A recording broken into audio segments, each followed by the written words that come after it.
tiba saatnya kita mencapai puncak acara Rakernas kelima PDI Perjuangan, yaitu mendengarkan pidato politik dari Ketua Umum Partai Demokrasi Indonesia Perjuangan, Ibu Hajah Megawati Soekarno Putri.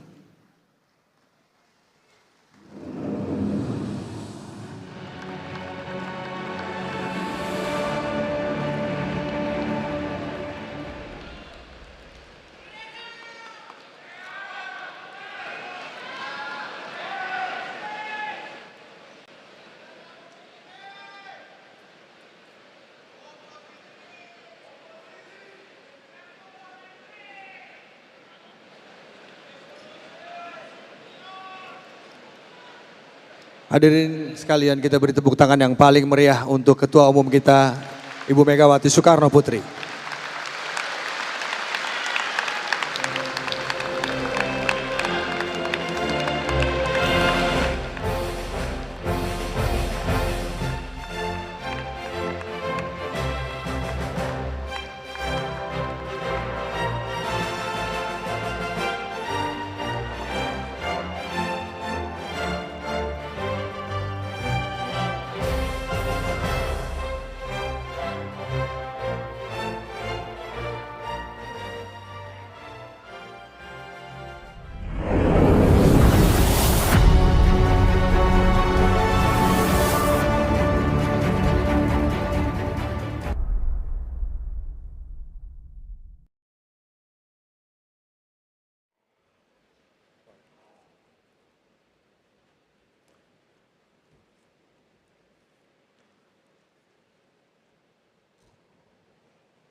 Assalamualaikum warahmatullahi wabarakatuh.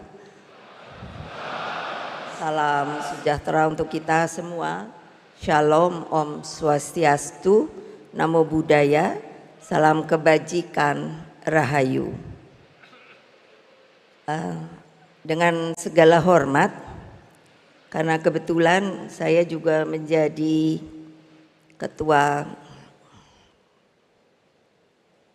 Dewan Pembina Ideologi Pancasila, jadi harus selalu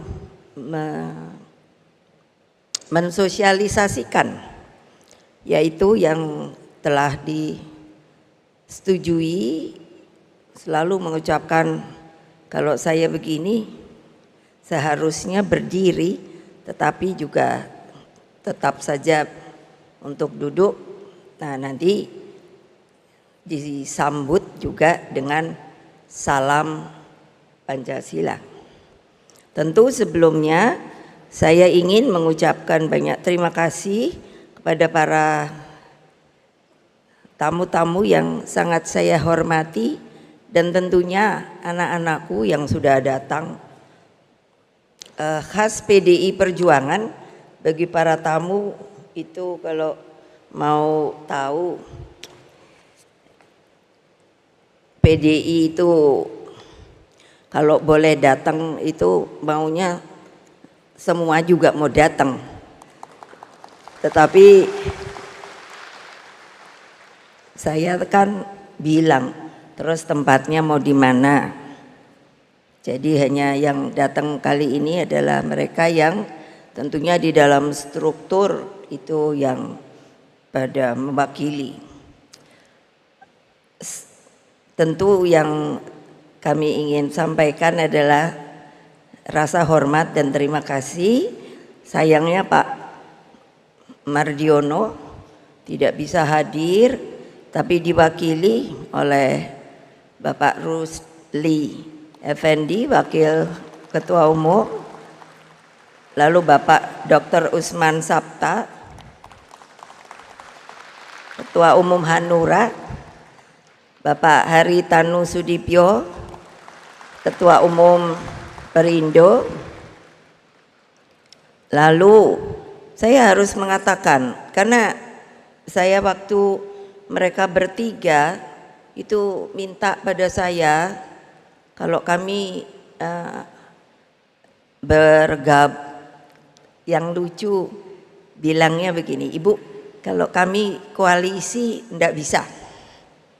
Saya langsung bilang begitu, karena saudara-saudara sekalian, anak-anakku tersayang, harus di stressing bahwa banyak sekali mereka yang salah, karena dalam sistem ketatanegaraan kita, boleh tanya pada Pak Mahfud, sistem kita adalah presidential system, jadi bukan parlementer. Jadi sebetulnya kita ini tidak ada koalisi lalu oposisi. Jadi memang agak susah sebetulnya, karena kalau tidak ikut lalu apa ya? Jadi saya bilang pada mereka bertiga, kerjasama, karena memang begitulah, tidak bisa koalisi karena kita sistemnya nanti parlementer. Oleh sebab itu saya mohon dengan segala hormat saya, dari kalangan pers juga harusnya memberikan sebuah pembelajaran masukan yang benar daripada sistem kenegaraan kita. Lalu kalau ada yang bertanya pada saya, kalau tidak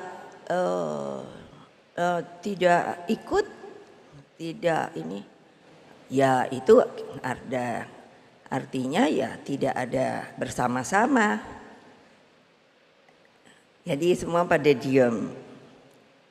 Nah, itu yang saya ingin stressing.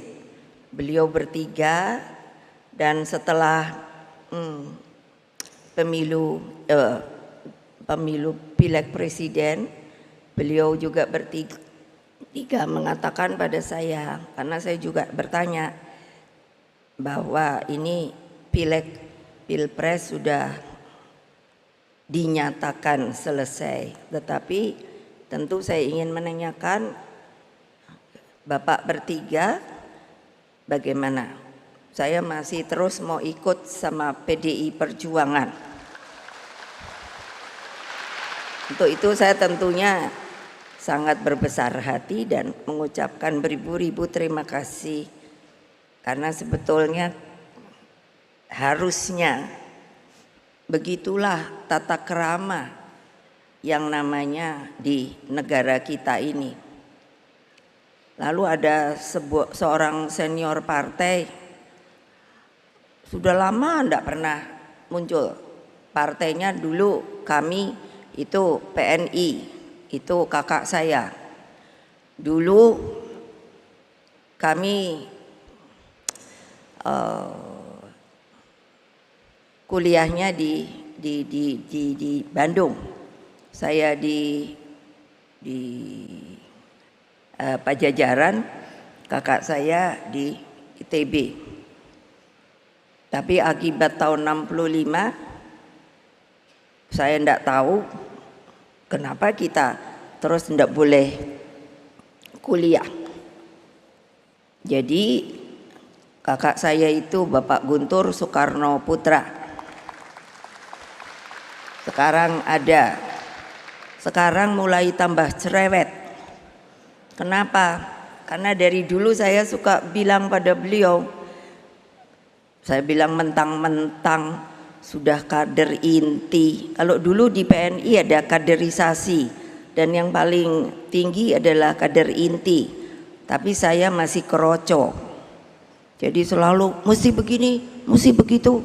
Lalu saya bilang, nanti saya lebih dari kamu. Sorry. Lalu dari Badan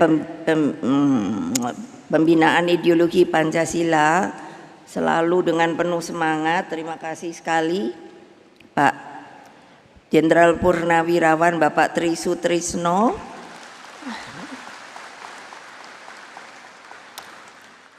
Ketutupan apa ya, mana ya? Oh, yang juga adalah Wakil Presiden RI ke-6. Mereka tamu-tamu saya undang, saya juga bertanya begini, monggo siapa yang mau datang, saya terima kasih sekali. Tapi kalau juga mungkin tidak mau datang, ya saya terima kasih sekali. Kenapa? Ya itu namanya kan keadilan, monggo saja.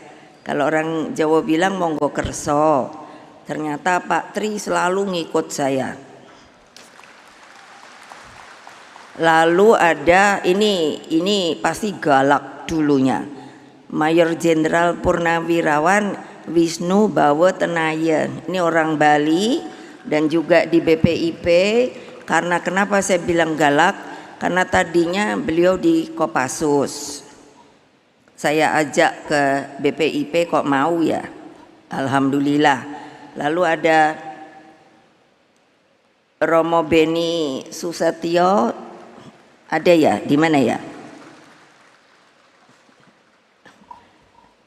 Lalu Pak Darmansyah Jumala, ini dulu duta besar di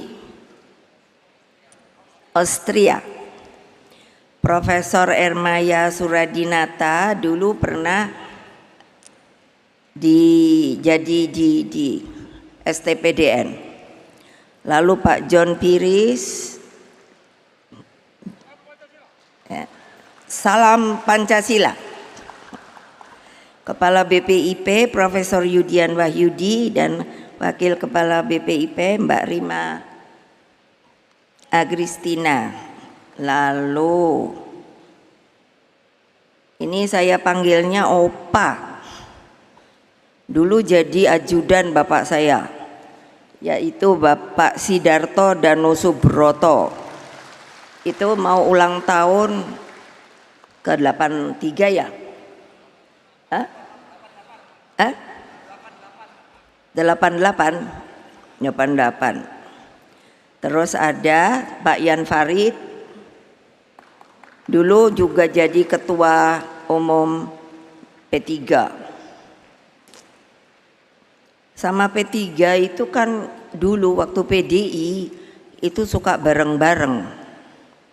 Saya sedih sekali ini, kenapa kok P3 tidak bisa masuk? Tapi enggak usah khawatir Pak, nanti menang lagi kok.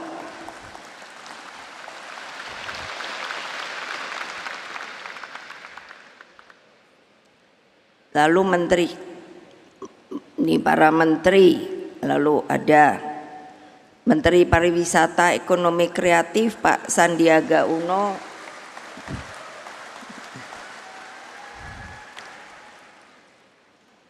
Teten Mas Duki, Menteri Koperasi dan Usaha Kecil Menengah, para menteri dan pejabat setingkat menteri dari PDI Perjuangan, ada Bapak Pramono Anung, Mbak Risma, Tri Risma Harini, Menteri Sosial, Profesor Yasona Laoli, Hukum, Ibu Bintang Puspayoga, Perempuan dan Anak, Pak Azwar Anas,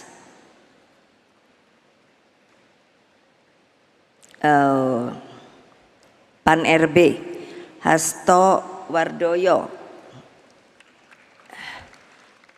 BKKBN. Ibu-ibu senang sama beliau. Ya karena beliau ini ngurusi keluarga berencana dan stunting.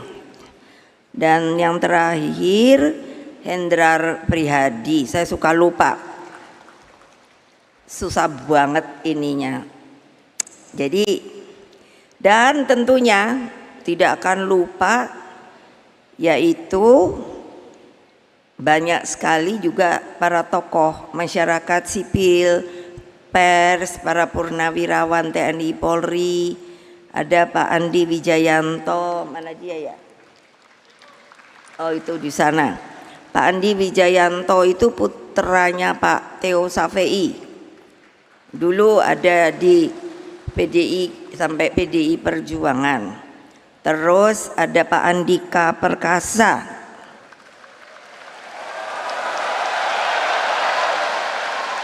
Wah, kok ternyata banyak fans ya. Jadi agak curiga ya. Beliau tadinya kan apa itu? Panglima TNI. Lalu Pak dari sejarah Profesor Asfi Marvan Adam, mana ya? Beliau ini kalau mau ditanya soal sejarah itu aduh hebat sekali. Pak Muhammad Sobari, mana ya?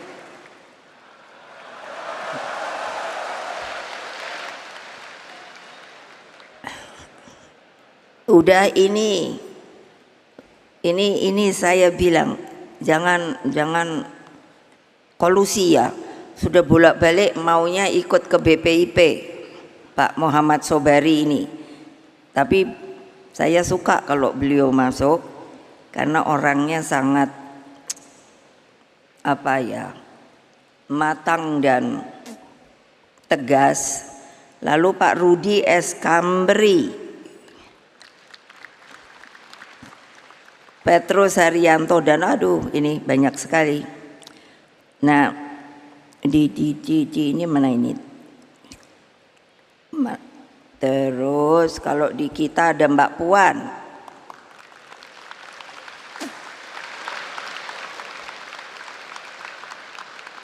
Mbak Puan, saya bilang pada Mbak Puan apa? Sebagai ketua DPR, wah pergi ke luar negeri terus.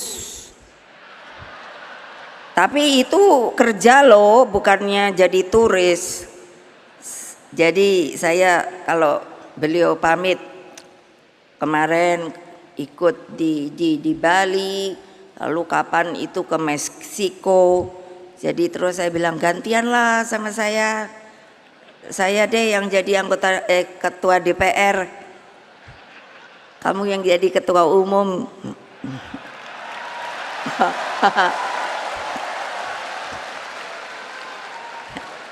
Lo enak-enak aja, masa saya yang disuruh nongkrong di sini terus keadaannya gonjang-ganjing nggak jelas. Terus opo nih?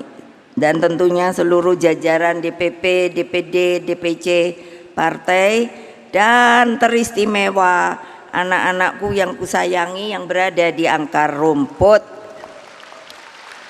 Satgas Partai, PAC, ranting, anak ranting yang saya sangat-sangat cintai. Ada juga Mas Butet Kertarejasa, saya diundang ke pamerannya padahal dia ngamuk-ngamuk. Tapi saya bilang, kamu tuh kan seniman ya, nggak usah ngamuk-ngamuk, kreasinya aja dibikin ngamuk-ngamuk. Lalu Pak Bambang Kesowo, mana ya? Mana? Nah itu Pak Bambang Kesowo dulu jadi sekretaris sekneknya saya. Lalu ada juga Pak Lukman Hakim Saifuddin, ini putranya Pak Saifuddin Zuhri. Dulu bapaknya Pak Saifuddin Zuhri itu salah satu menterinya Bung Karno, betul kan? Iya, makanya saya tadinya mikir, kok berani juga ya datang ke PDI Perjuangan.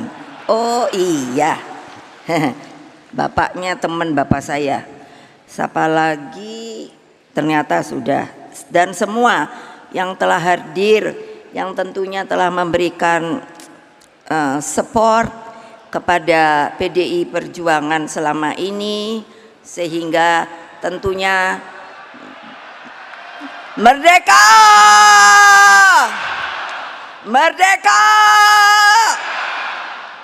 merdeka. Salam Pancasila.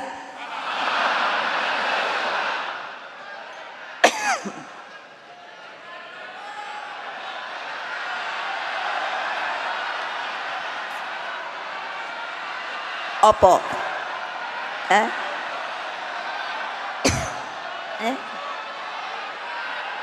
Ya lupa banget. Iyalah, saya juga tahu. Sengaja disembunyikan. Enggak, belum dipensiunkan. Terus berjuang. Satya Evam Jayate. Puji syukur kita panjatkan kepada terutama Pak Ganjar, Pak Mahfud, bahwa masih tetap kuat. Ya dong, kalau berdua ini apa ya?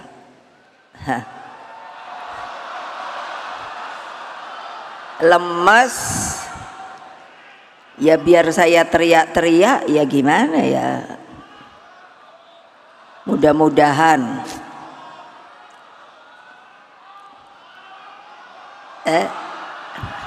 nggak dengar. Oh, ada juga yang masih diingat ya. Jadi waktu itu, Ibu, saya boleh nggak ketemu? Kenapa nggak boleh? Saya bilang gitu. Ada yang mau saya omongin. Wah, kok kayaknya ini sekali ya. Serius. Ya udah datang. Gitu. Ibu, saya mau pamit. Lo mau pamit kemana? Kan gitu toh. Oh, saya mau pamit keluar. Saya pikir mau keluar negeri kan. Jadi saya hanya bilang kan, ya sana pergi oleh-oleh ya. Gitu. Tahu-tahu bukan Ibu, saya mau keluar dari Pertamina. Loh, kok keluar dari Pertamina? Karena saya tidak sejalan sama bos saya. Terus saya bilang, ini bener loh, ntar wartawan jangan goreng-goreng loh. Ternyata kan bener ya. Saya kaget juga loh. Waduh, bagaimana nanti keluarganya ya? Saya nanya, gimana kalau nggak ada gaji? Sip Bu, pokoknya semuanya beres. Oke, silakan. Nah sekarang terus nanya, saya boleh terus ikut di PDI Perjuangan? Sip. Keren nggak tuh? Makanya sebenarnya orang tuh mestinya senang sama PDI Perjuangan, tapi pada kenyataannya memang susah. Karena apa? Orang-orang yang berani di PDI Perjuangan tuh hanya orang yang mantap, tidak goyang-goyang, saudara-saudara. Saudara-saudara sekalian yang saya cintai, Rakernas kelima ini berlangsung di antara dua momentum historis yang sangat penting, yakni kebangkitan nasional dan lahirnya Pancasila. Kebangkitan nasional adalah daya inspiratif visioner tentang bagaimana paham kebangsaan tumbuh dan menggerakkan perjuangan kemerdekaan bangsa. Nah, tadi kan sudah dilihatkan bahwa loh, kok jangan lupa lah, kita ini ada sumbernya, yaitu Bung Karno. Suka tidak suka, kalau tidak dari mulut beliau, jangan pula saya dibilang, oh Ibu Mega itu anaknya. Lo ya iyalah, memangnya saya anak si Badu. Jadi apa? Kalau tidak ada proklamasi, nah gitu, mana mungkin kita bisa merdeka seperti sekarang ini. Makanya tadi ditunjukkan. Nah lu kok saya dengar loh, kok ada yang bilang bahwa Bung Karno itu milik rakyat loh, bukan milik sementara. Nggak tahu ya sementaranya panjang nggak? Loh saya bilang, loh iyalah milik rakyat Indonesia seluruhnya. Dari Bayek juga miliknya Bung Karno. Siapa yang bilang bukan? Sedangkan Pancasila lahir sebagai ideologi yang menyatukan. Tadi juga kan Pancasila gitu. Pancasila adalah falsafah prinsip kehidupan berbangsa dan bernegara dan ideologi geopolitik bangsa dalam membangun persaudaraan dunia. Saudara-saudara anggota kita di Rakernas yang saya cintai, begitu juga seluruh rakyat Indonesia dimanapun mereka berada. Rakernas 5 ini diawali dengan prosesi menyalakan api perjuangan nan tak kunjung padam. Karena begini, tadinya saya pikir ya, setelah sebetulnya belum selesai kan pileg pilpres itu, lah kok banyak orang menangis ya. Jadi bagaimana ya mengangkatnya kembali? Jadi saya bilang pada Pak Sekjen, sudah ingatkan aja, kita punya api perjuangan nan tak kunjung padam. Nah, api inilah yang menjadi sumber semangat dan cahaya terang di dalam menghadapi kegelapan demokrasi. Dengannya PDI Perjuangan terus memimpin pergerakan bangsa menuju cita-cita Indonesia Raya. Tadi juga kami perkenalkan kembali menyanyikan lagu Indonesia Raya 3 stansa.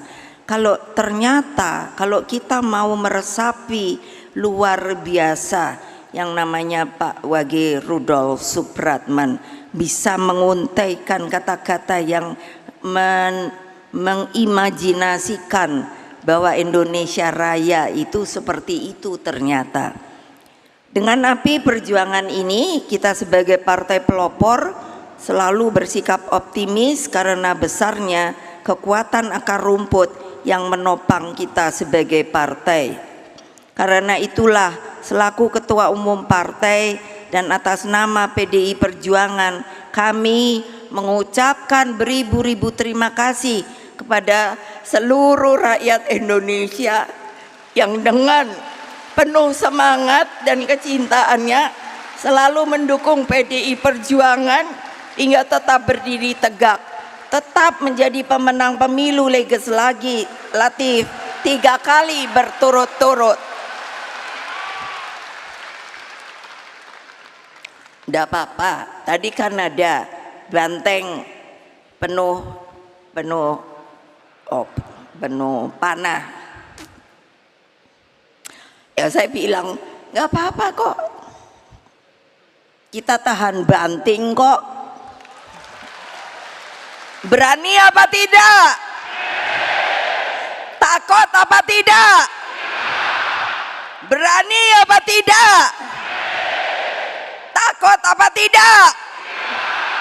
Berani apa tidak? Takut apa tidak?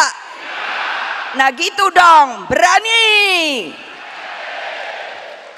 Nanti katanya saya Bu Mega provokator. Ya, saya sekarang provokator demi kebenaran dan keadilan. Weh naai, ngerti kan? Ngerti kan yang dimaksud? Ya udah. Kenapa toh? Kan saya suka, malah anak-anak saya sendiri bilang, kok Ibu Ketum sekarang berubah ya, tukang ngamuk aja. Enak aja. Kalau nggak diamukin, udah dipanahin melulu badannya, bantengnya, keok, tahu nggak? Makanya kalau Ibu marah tuh malah Ibu dicium-cium lah. Karena apa? Pasti menang. Nah perjuangan ini tidaklah mudah, sebab apa yang terjadi benar-benar sebagai menurut saya badai anomali. Anomali itu tidak bisa diprediksi, bisa terjadi seperti begitu saja, meledak begitu, dang gitu. Nah akibat apa? Kecurangan secara struktur, sistematis dan masif yang disebut TSM. Kan pada diem tau, kok kayak nggak berani. Benar ada apa tidak? Benar ada apa tidak? Ayo, TSM ini ada apa tidak? Ya memang ada, saya tahu kok. Kan semuanya pada mengatakan sepertinya tidak. Oh tidak, seperti KPU-nya bilang, oh itu kan jujur, jurdil, jujur adil, luber, langsung umum bebas rahasia. Loh, padahal tuh KPU lu yang ngomong. Hadirin sekalian, reformasi itu lahir sebagai koreksi menyeluruh pada waktu itu terhadap watak pemerintahan otoriter untuk mewujudkan sebuah negara hukum yang demokratis.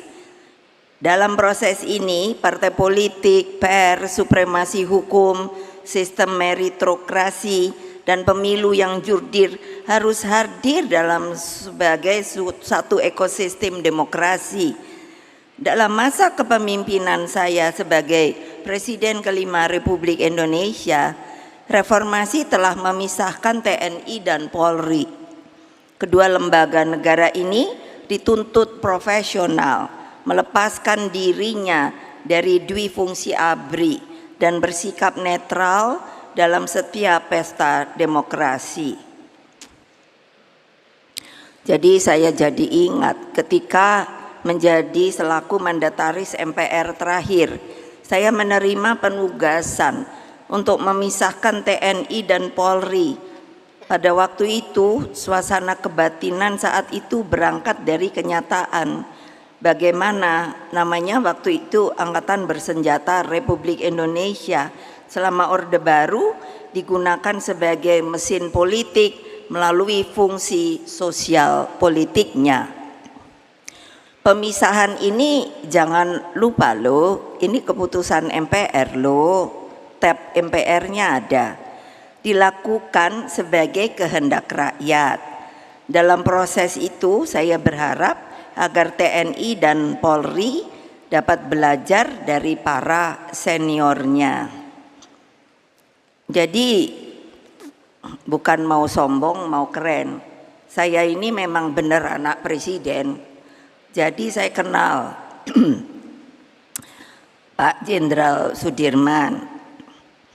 Beliau orangnya sederhana banget, pakai pici. Padahal beliau kan sebenarnya guru loh, tapi diangkat oleh Bung Karno pada waktu itu menjadi Panglima Besar Jenderal Sudirman. Ada namanya Pak Urip Sumoharjo, Pak Gatot Subroto, dan lain-lain. 7 pahlawan revolusi, begitu loh. Menurut saya mereka orang yang punya karakter. Jadi saya kan suka lihat gitu. Saya apa ya yang setelah merdeka ini yang namanya TNI dan lain sebagainya. Makanya tadi ada Pak Andika. Nah itu.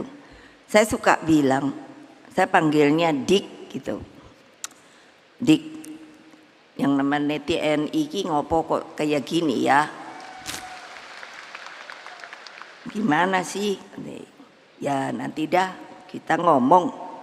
Lalu Polri ada sumber keteladanan dari Pak Jenderal Hugeng.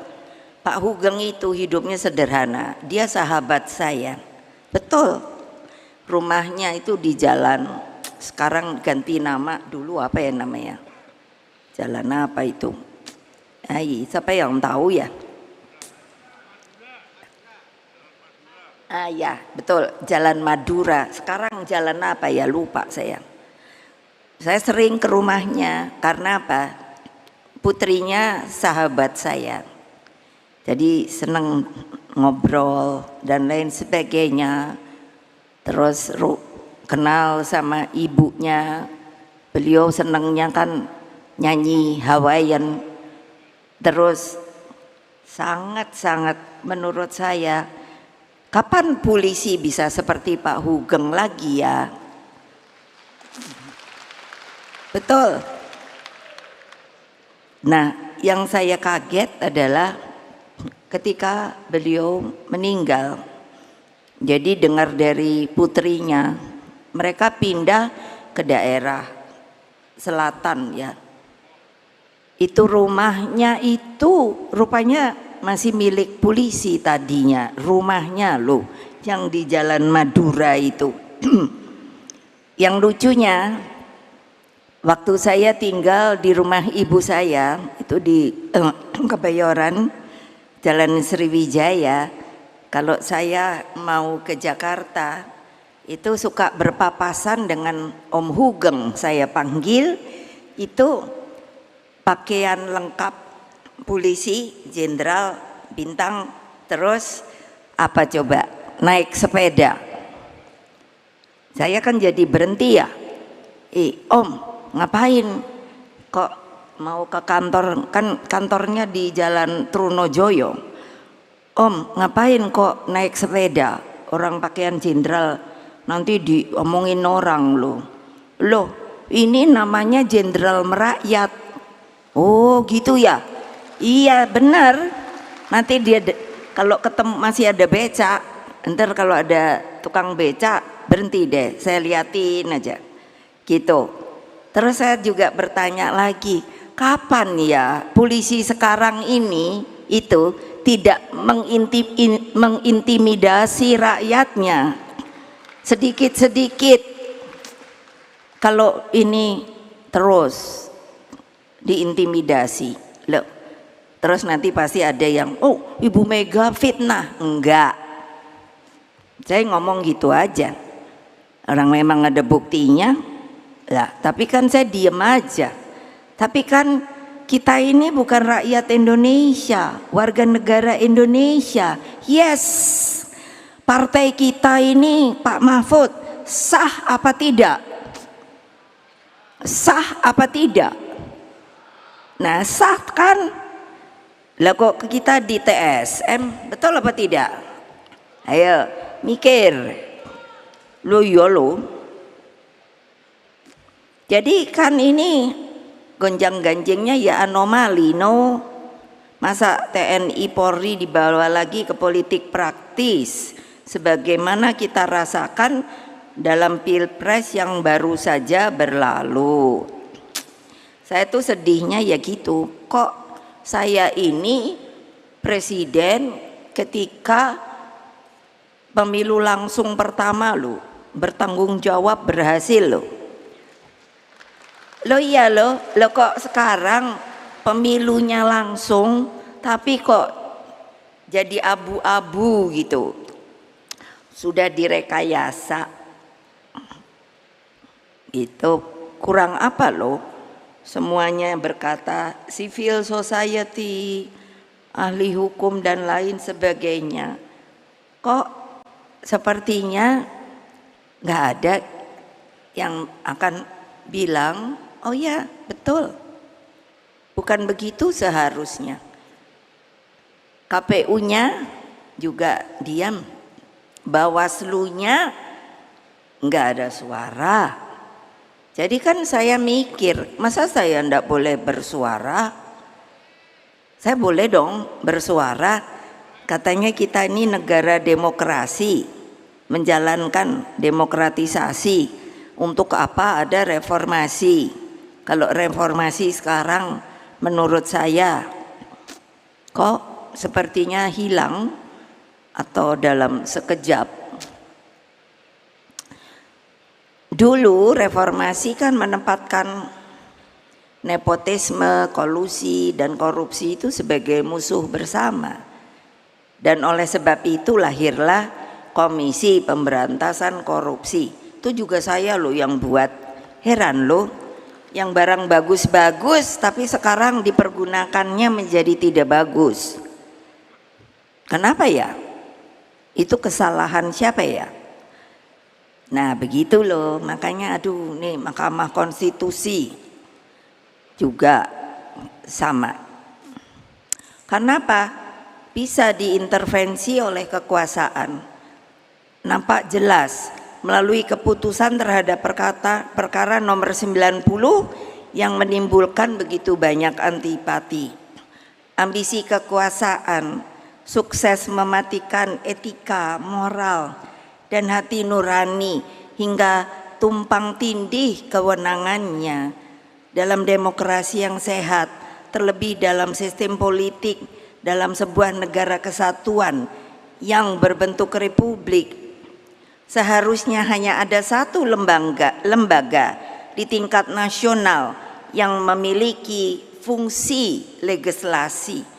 Dengan demikian, setiap penambahan materi muatan dalam suatu undang-undang harus lahir melalui proses legislasi di DPR RI, bukan melalui judicial review di MK sebagaimana terjadi akhir-akhir ini. Ini ketua umum partai loh yang ngomong, bukannya Ibu Mega secara pribadi loh. Dalam kaitan ini, MK hanya memiliki kewenangan menguji dan memutuskan apakah suatu undang-undang sesuai atau bertentangan dengan konstitusi.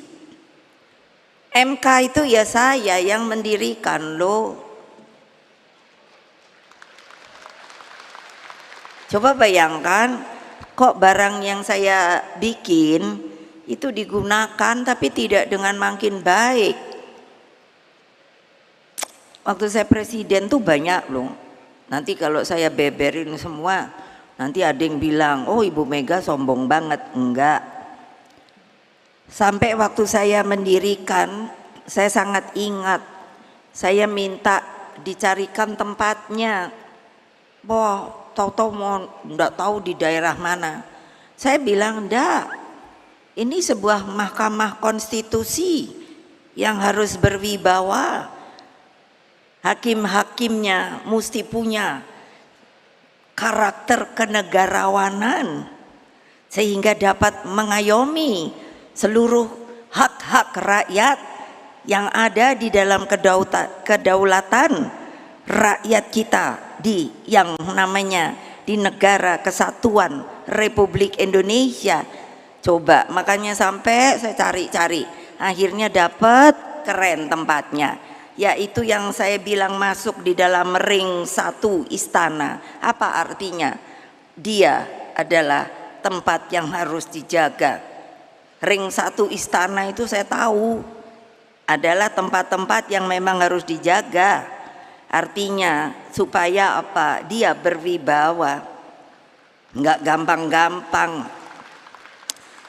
Ini yang salah siapa ayo? Ayo.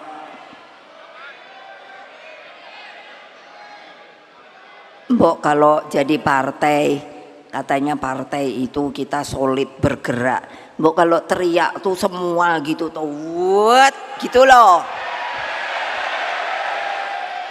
Kok kayaknya masih selalu goyang. Ya kalau siapa yang goyang, udah deh nggak usah jadi PDI Perjuangan dah. Lo betul loh, kayak ini saya bilang sama Pak Hasto, kamu tahu nggak sih tarian poco-poco? Apa tuh Bu?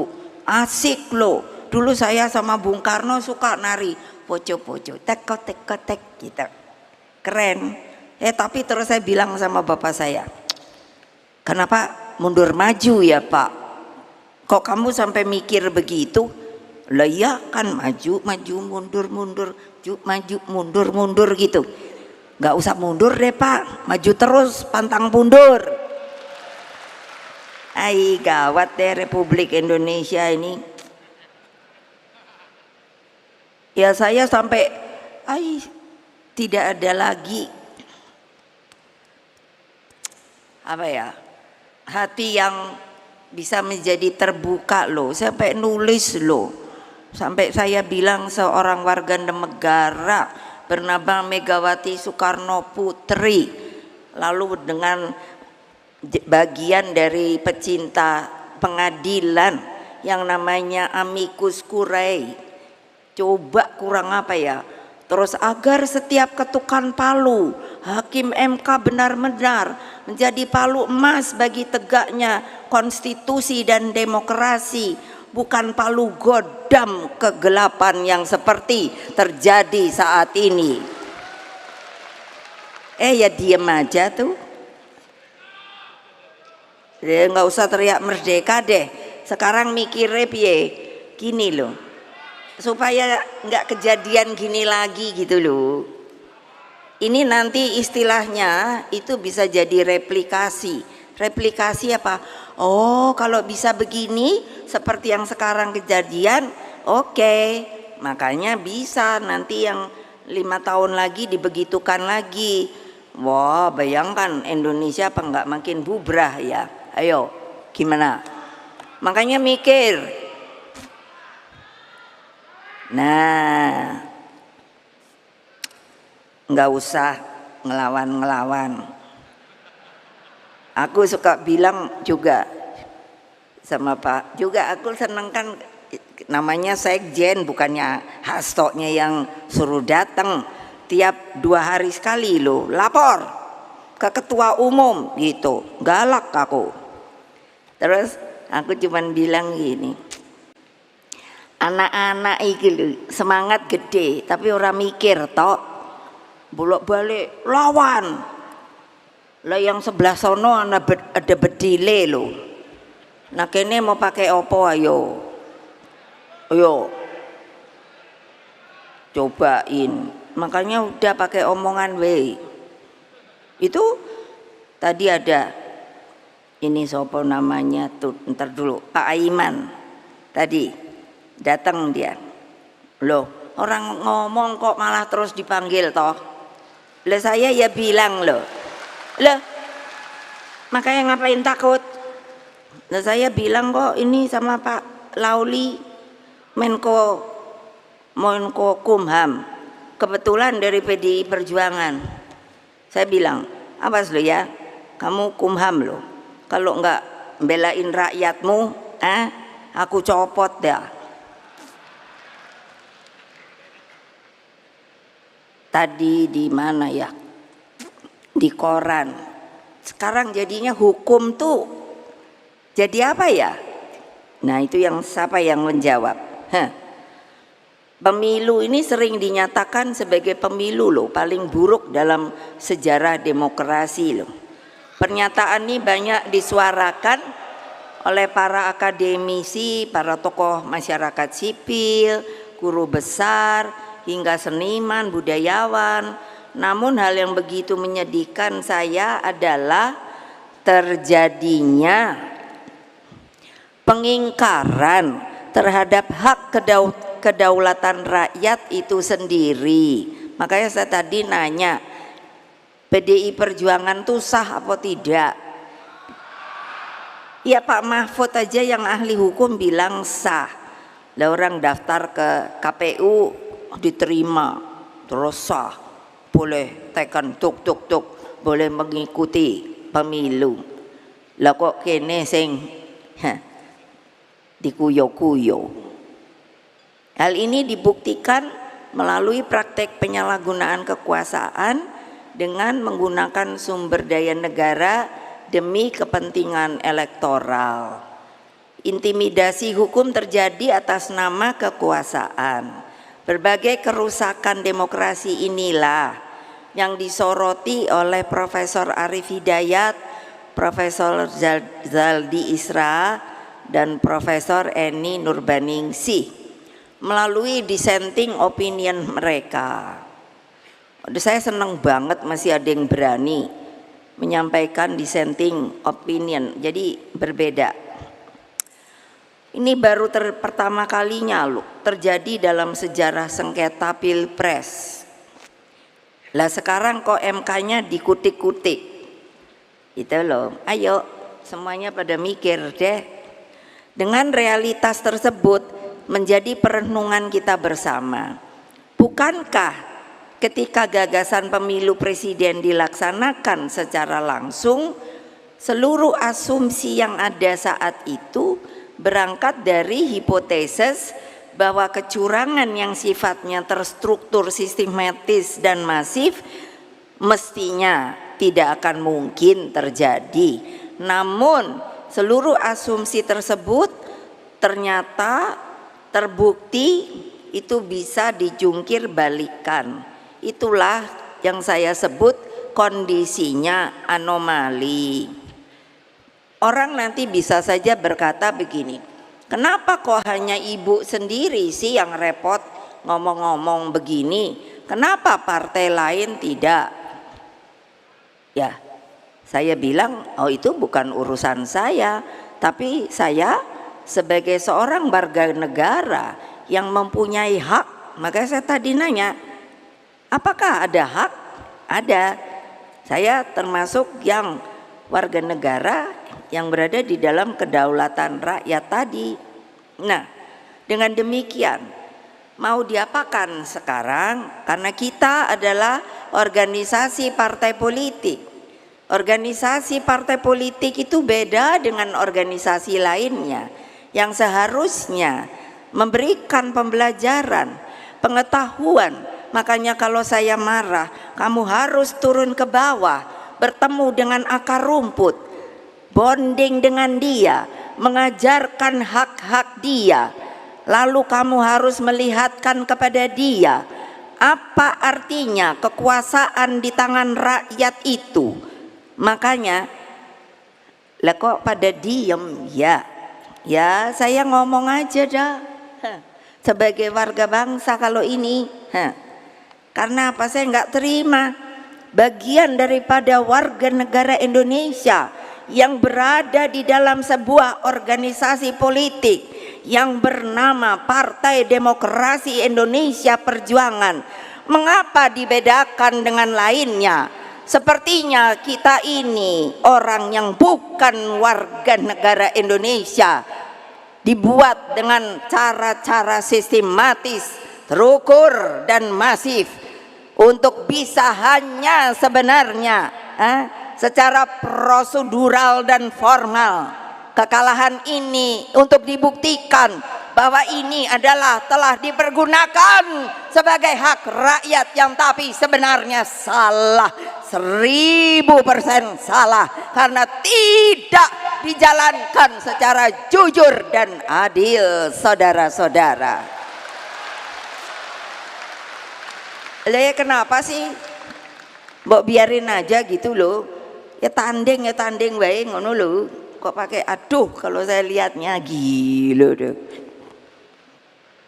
Orang waktu apa tuh saya sampai aduh, gue bilang siapa ya ibu yang kebawa itu loh, yang waktu demo apa tuh depan DPR kalau nggak salah, sampai masuk rumah sakit tuh loh, sopo yo lo kok kayak gitu sih lo, pakai opo itu? Saya sampai nanya sama polisi, itu mobil polisi itu apa yang pakai semprot-semprot itu loh. Saya tahu tapi nggak tahu namanya, apa itu namanya? Hah? Water cannon. Lalu saya protes sama polisi, nggak boleh. Lalu saya bilang, apakah tidak boleh hak demonstrasi? Hah? Lalu apa alasannya? Dan dia seorang perempuan loh, sampai digotong ke rumah sakit. Saya kan dapat fotonya, tak. Lalu kok kita kayaknya, aduh nggak usah takut deh sama polisi. Polisi juga orang, punya istri, punya keluarga. Iyalah, orang saya juga yang misahin dia. Aduh gawat deh. Gimana sih? Kok gitu aja takut loh. Saya dipanggil polisi 3 kali loh. Saya kan udah bolak-balik ngomong. Loh kok sekarang kayaknya diem.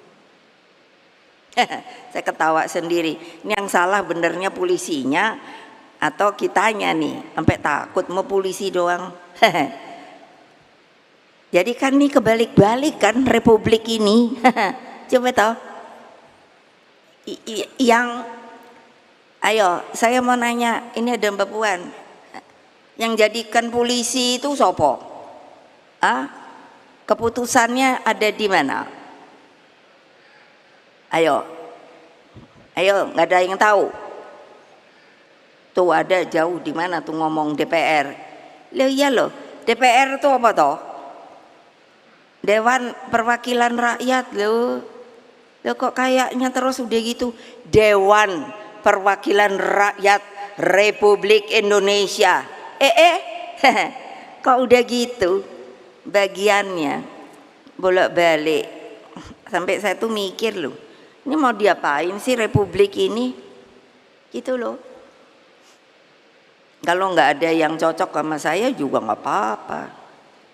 Terus rakyatku yang kucintai, coba berpikir secara jernih, arif, bijaksana. Terjadinya anomali demokrasi secara gamblang dijelaskan oleh Dr. Sukidi, seorang pemikir kebinekaan yang disegani.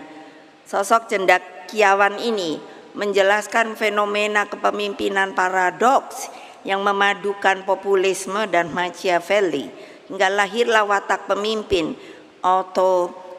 authoritarian populism. Dalam karakternya yang seperti ini, hukum pun dijadikan pembenar atas tindakannya yang sepertinya memenuhi kaidah demokrasi, namun sesungguhnya hanyalah prosedural. Disinilah hukum menjadi alat, bahkan pembenar dari ambisi kekuasaan itu. Inilah yang oleh para pakar disebut dengan autocratic legalism. Ini bukan saya ngomong loh, nanti mulut saya yang ngeluarin, tapi ini kan para pakar. Lah bayangkan dong pakai revisi undang-undang MK yang menurut saya prosedurnya saja tidak benar. Tiba-tiba masa reses, saya sendiri sampai bertanya pada, tadi ada Pak Utut mana ya? Nah, saya tanya sama beliau, ini apaan sih? Mbak Puan lagi pergi, yang saya bilang ke Meksiko, kok enak amat ya? Belum lagi ada pelanggaran produk jurnalistik, investigasi dalam undang-undang penyiaran. Loh, untuk apa ada media? Makanya saya selalu mengatakan, kamu tuh ada dewan pers loh. Lalu harus mengikuti yang namanya kode etik jurnalistik. Lah kok nggak boleh ya kalau ada investigasinya? Loh, itu kan artinya pers itu kan apa sih? Menurut saya dia benar-benar turun ke bawah loh. Saya banyak teman dulu kan waktu PDI, wah saya mah pers itu suka makan lesehan itu di, kalau di Kebayoran tuh apa yo, dekat opo yo, dulu ada lesehan ini loh, nasi opo itu ya, nasi uduk enak banget sama wartawan udah muda. Terus kan saya ajari, kamu kalau ini jadi pers yang betul. Menghadapi berbagai anomali demokrasi tersebut, tentu pilihannya bukanlah dengan mencabut hak rakyat dan mengembalikannya ke dalam tangan MPR RI. Pilihan yang lebih bijak adalah percaya pada adagium Vox Populi Vox Dei, bahwa suara rakyat adalah suara Tuhan, bahwa suara rakyat adalah suara Allah Subhanahu wa Ta'ala. Adagium ini juga diyakini bekerja dalam peribahasa, siapa menabur angin akan menuai badai. Ataupun, nah ini seperti yang Mas Butet judulnya, ekspresi milik gendong lali yang menjadi Butet perenungan sosok seniman Butet Kartarejasa. Apa sih saya pidato ini terhadap keseluruhan apa yang terjadi? PDI Perjuangan diajarkan oleh sejarah untuk percaya pada Satyam Eva Jayate, bahwa kebenaran apapun juga, kapanpun juga pasti akan menang. Inilah tema sentral Rakernas kelima PDI Perjuangan. Hadirin sekalian, mungkin dipikir ibu tuh apa sih pakaian Sanskrit. Ini saya belajar sejarah loh. Saya dapat spirit ini itu ketika Raden Wijaya sedang dikuyok-kuyok pada akhir abad ke-13. Ternyata pejangan itu diberikan oleh seseorang. Kamu jangan putus asa. Bung Karno mengatakan, mengajarkan kepada kita bahwa kita harus punya yang namanya kesabaran revolusioner, bahwa kita terus bergerak, solid bergerak, terus maju terus, tidak pantang mundur. Untuk apa? Mencapai kemenangan. Untuk apa? Supaya rakyat bisa menjadi benar-benar mempunyai kedaulatan rakyatnya. Itulah tugas dari partai kita, PDI Perjuangan, saudara-saudara. Siapa yang tidak setuju, angkat tangan.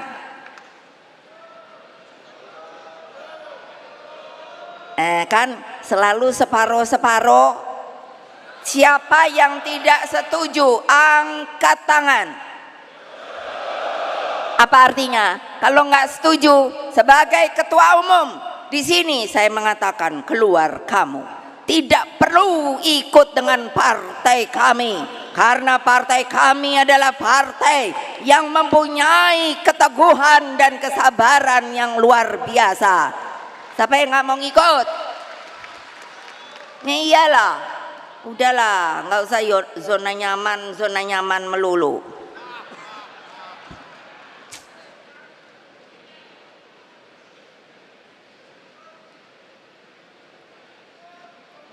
Nah ini juga saya senang sekali menulis kata-kata mutiara.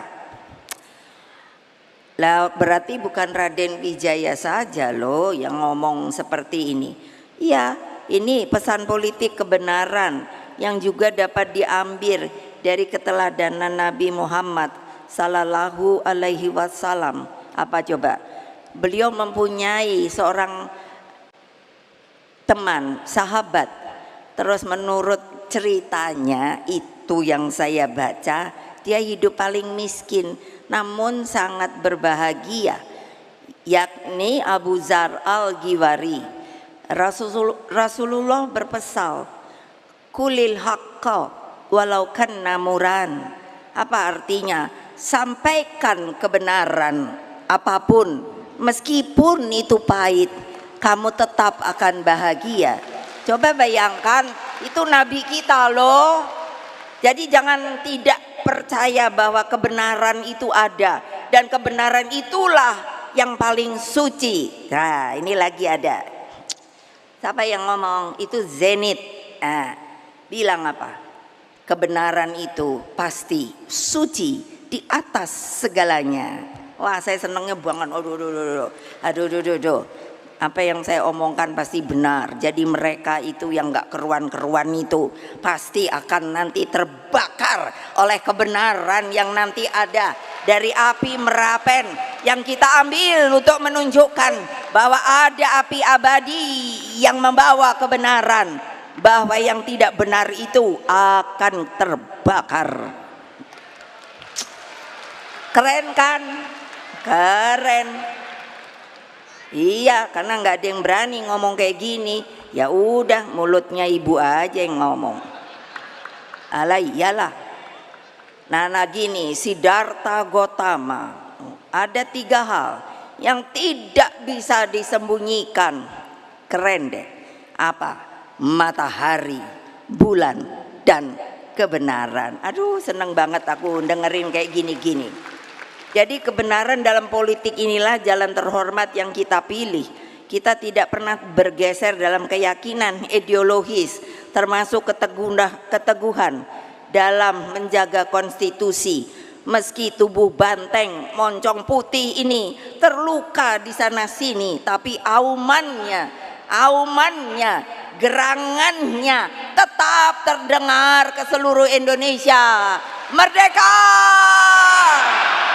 Lihat kan ya, keren gak?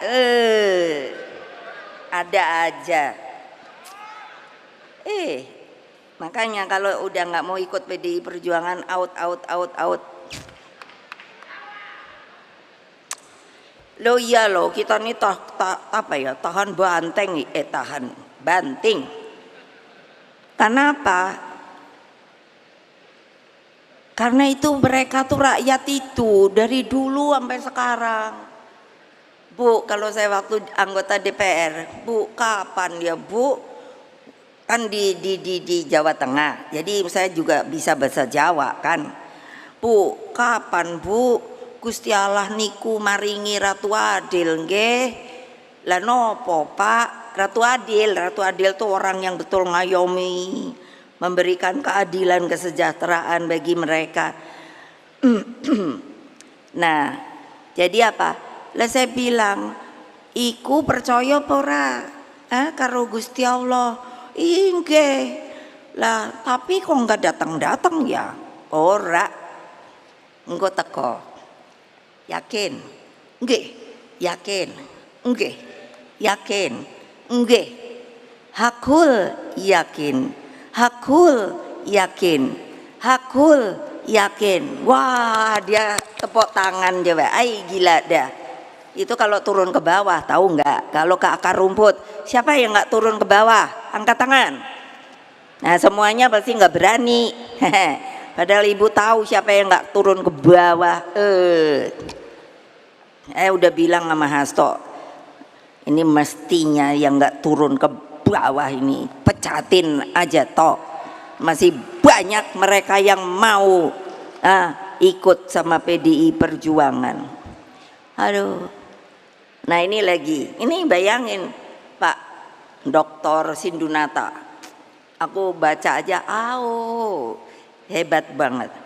Ia hanya mau orang mengerti, harapannya adalah matahari dan jagonya adalah penderitaannya sendiri. Ia percaya Ratu Adilnya tak lain hanyalah manunggalnya penderitaan dan harapan. Laksana manunggaling kawula lan Gusti. Mereka wong cilik itu bukanlah kalah. Mereka hanya menitipkan rahasia penderitaan, tempat tersimpannya harapan akan masa depan di negeri yang indah, yang gemah loh jinawi Indonesia Raya yang kita cintai. Tidak yakin akan hal itu, tidak yakin akan hal itu hanya karena manusianya sudah mulai lupa diri. Ayo, siapa yang mau insaf? Siapa yang mau insaf?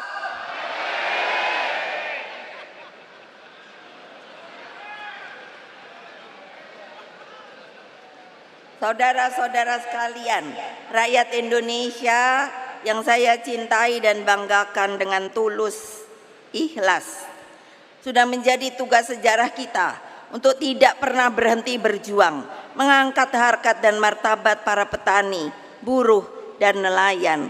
Ini bukan hanya slogan, namun benar-benar menjadi basis keperpihakan partai. Saudara-saudara tahu enggak sih bahwa apa? Para petani kita, itu mbak pergi deh, temuin deh, bahwa apa?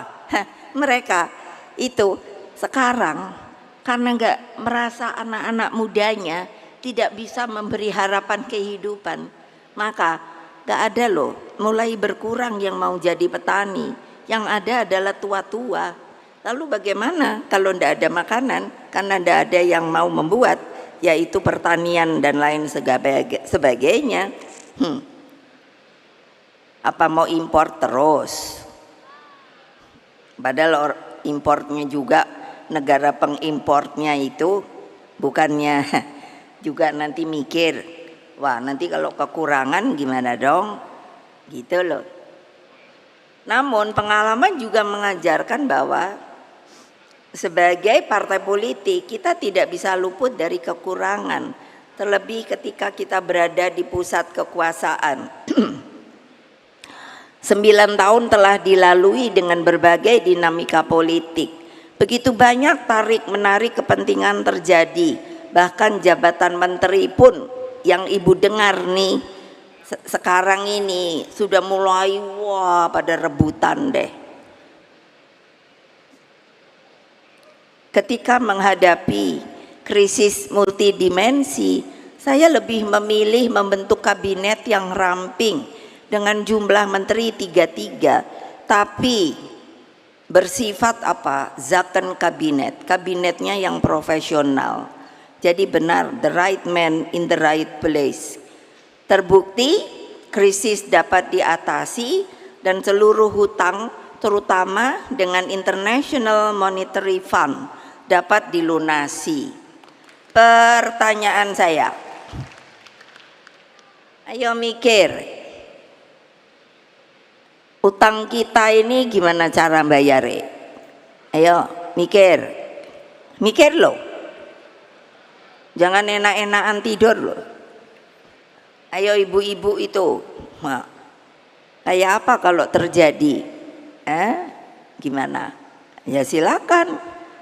Di dalam mensikapi politik ke depan, sebagai partai yang memiliki sejarah panjang di dalam memperjuangkan demokrasi, kita tetap menempatkan penting adanya checks and balances, bahwa demokrasi memang memerlukan kontrol dan penyeimbang. Namun kita juga tidak menafikan bahwa berpolitik mengandung esensi untuk selalu mendapatkan kekuasaan. Hanya bedanya apa toh? Yaitu strategi dan cara untuk mendapatkan kekuasaan lah yang membedakan kita dengan yang lainnya. Dalam menghadapi tantangan yang tidak mudah ke depan, demokrasi semakin memerlukan penopang masyarakat sipil yang kuat, pers yang handal, jangan lagi suka bully-bully, aduh pusing. Lalu bebas tapi terukur, bukannya bebas liberalism, bebas terukur, termaktub dalam Pancasila, dan mengabdi pada upaya mencerdaskan kehidupan bangsa. Demokrasi juga memerlukan partai politik yang sehat dan berterlembaga, serta sistem hukum yang benar-benar berkeadilan. Lalu bagaimana sikap PDI Perjuangan terhadap pemerintahan ke depan? Tentu harus dicermati dengan seksama. Partai harus mendengarkan semua suara akar rumput, dari yang berteriak-teriak sampai sayup-sayup, dan terus berjuang bagi terlembaganya demokrasi yang sehat. Inilah bagian daripada skala prioritas kita di Rakernas kelima ini. Apa yang saya pikirkan saat ini lebih pada tanggung jawab agar berbagai persoalan yang berkaitan dengan perekonomian rakyat mendapat perhatian serius. Perekonomian jangan dipersempit hanya sebagai upaya mengundang investor.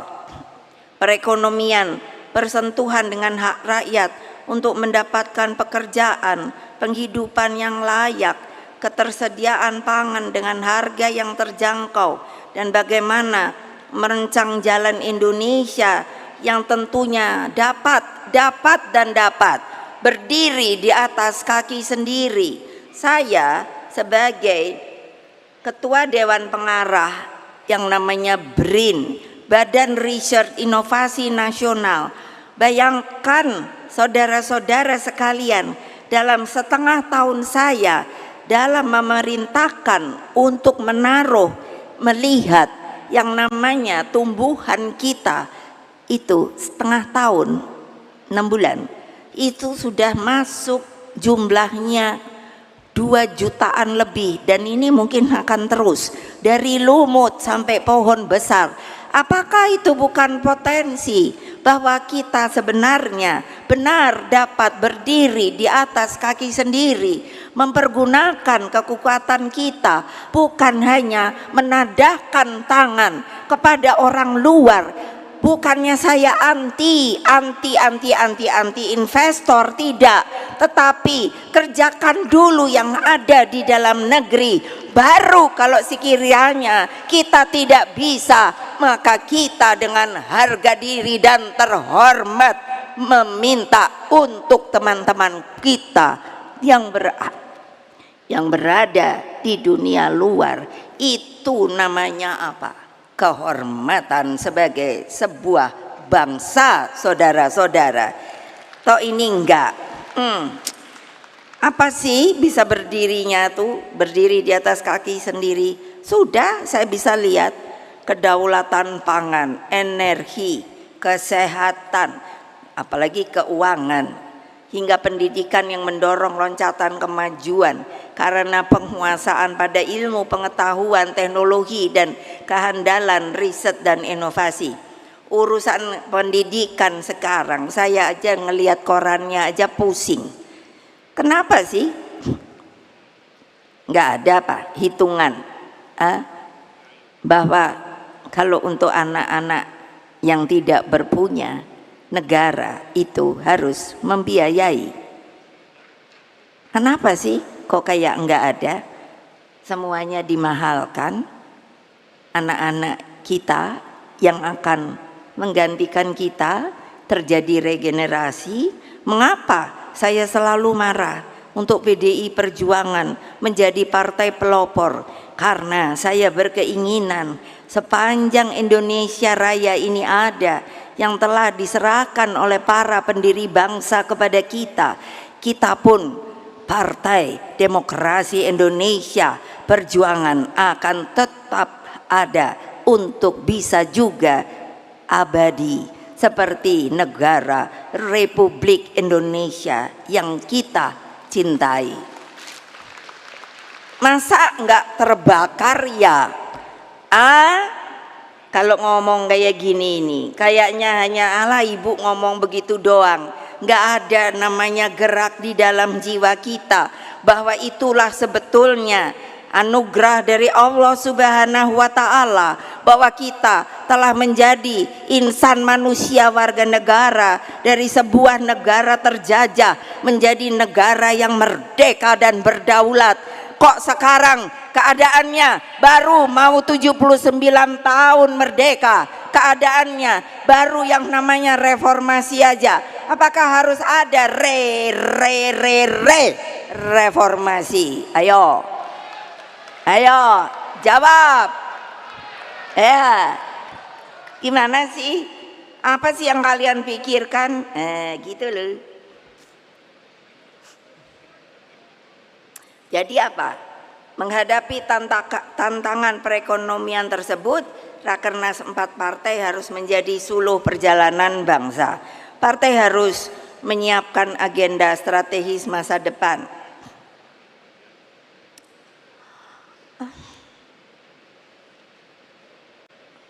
Namun pada saat bersamaan terus bergulat mencari solusi konkret atas berbagai persoalan saat ini. Lalu bagaimana ya? Ayo mikir. Siapa yang nggak mau mikir? Angkat tangan. Ya kan pasti nggak ada. Karena apa? Iya, kalau di depan ada ibu pada takut. Tapi kalau di belakang terus mulutnya begini, payah. Hadirin dan seluruh rakyat Indonesia yang saya cintai dan banggakan. Mewakili PDI Perjuangan, sekali lagi saya mengucapkan terima kasih atas dukungan yang diberikan baik kepada PDI Perjuangan maupun dukungan yang telah diberikan kepada pasangan Ganjar Pranowo dan Mahfud MD.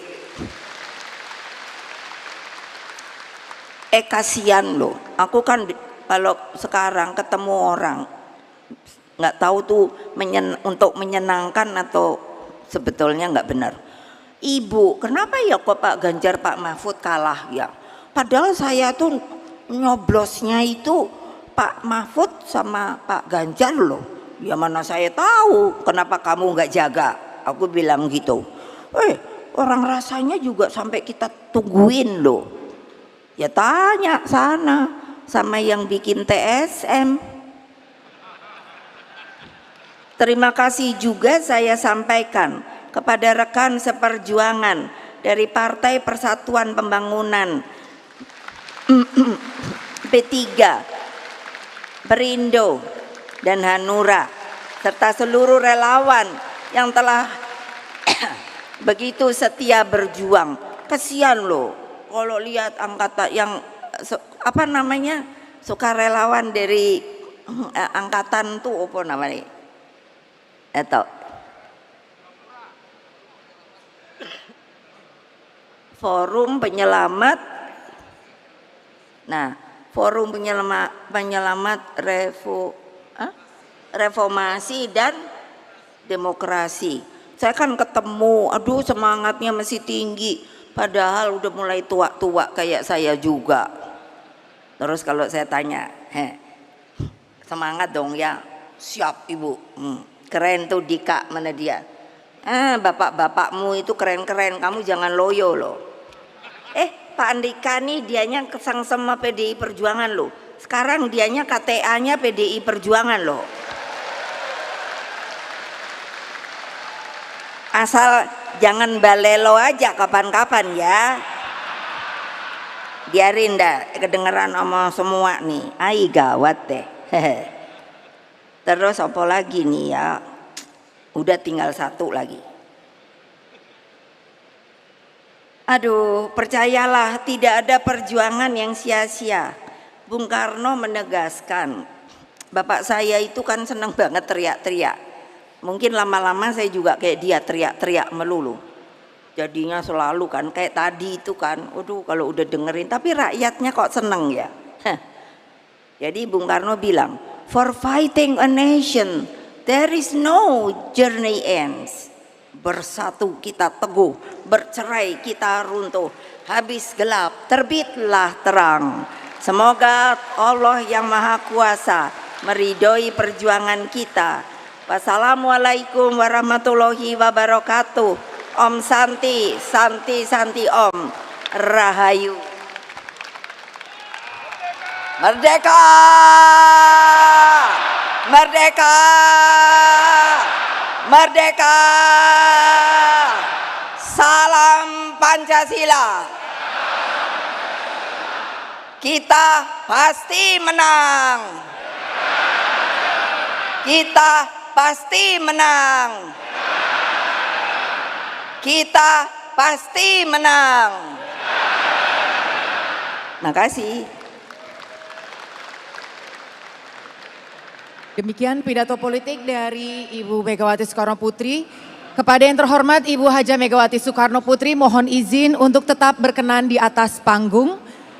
Karena hadirin yang kami hormati, kini kita akan menyaksikan penyerahan obor api Perjuangan Nanta Kunjung Padam yang akan diambil langsung, maksud kami yang telah diambil langsung dari Merapen, Jawa Timur, kepada Ibu Ketua Umum Profesor Dr. Honoris Causa Megawati Soekarno Putri dan juga kepada Sekjen PDI Perjuangan Mas Hasto. Kami persilahkan untuk memimpin prosesi.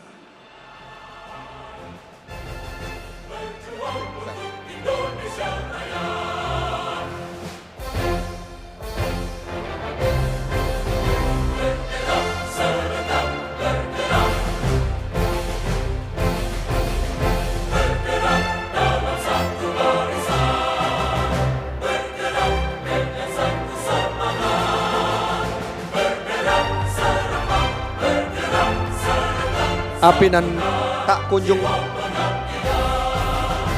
Kami undang juga Mbak Puan untuk bisa naik ke atas panggung mendampingi untuk sama-sama nanti menyalakan api nan tak kunjung padam yang memang dibawa oleh kader-kader kita dari Merapen. Kita beri tepuk tangan yang paling hangat hadirin sekalian.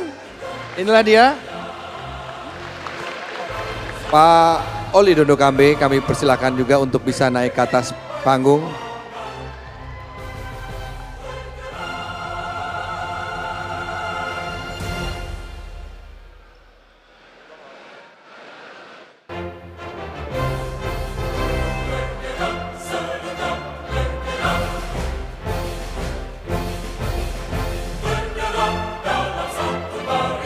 Baik, 3 pelari wanita akan menyerahkan. Silakan Bu. Ya, ditemani oleh Pak Sekjen, Mbak Puan dan Pak Oli, menerima api tersebut, kemudian nanti menyalakannya. Di belakang juga ada foto atau video-video.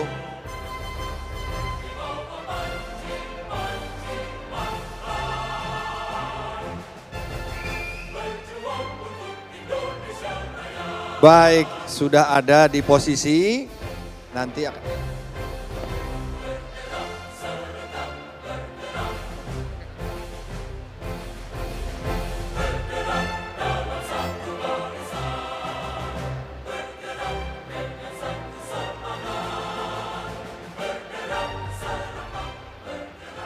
Dengan mengucapkan Bismillahirrohmanirrohim, maka ini adalah simbol karena untuk terus seperti tadi yang saya katakan, semangat kita itu tetap seperti api nan tak kunjung padam.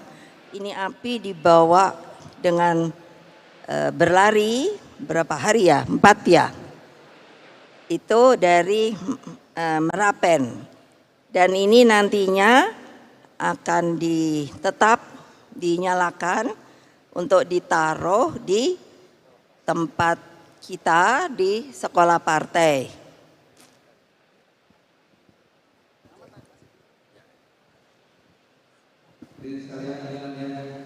Proses menyalakan. Bung Karno menegaskan, for fighting a nation there is no journey ends. Bersatu kita teguh, bercerai kita runtuh. Habis gelap, terbitlah terang. Kita beri tepuk tangan sekali lagi hadirin semua tamu undangan. Api nan tak kunjung padam, Anggi. Ini menandakan semangat perjuangan sesuai dengan namanya PDI Perjuangan. Api nan tak kunjung padam, jadi semangat perjuangannya tidak boleh padam. Semangat perjuangan tidak boleh padam, Ya. seperti yang tadi sudah disampaikan di pidato politik Ibu Ketua Umum dan Betul. juga sesuai dengan subtema kita, Ya. Bang Niko. Hari ini menyampaikan kekuatan persatuan rakyat, memenangkan kekuatan persatuan rakyat, jalan kebenaran yang berjaya. Ini Betul. esensi gotong royong sebenarnya, Bang Ini Niko. adalah ya? esensi gotong royong karena setelah kita selesai dengan agenda besar Pileg dan Pilpres, kita juga dipercaya oleh 16,7% untuk bisa melanjutkan merumuskan program-program kerakyatan. Dan pada bulan November nanti kita akan sama-sama ikut dalam agenda politik besar juga tahun ini, yaitu Pilkada dan juga Pilgub di seluruh provinsi dan kabupaten kota. Untuk itu kita tetap harus gotong royong, harus bersatu padu, kan itu tadi, ya kan? Betul, harus bergotong royong, harus bersatu padu, berani, semangat perjuangannya harus tetap Nah. berkobar seperti obor api ini. For fighting a nation there is no journey ends. There is Jadi no journey tidak end. ada yang bilang perjalanan sudah selesai, masih panjang.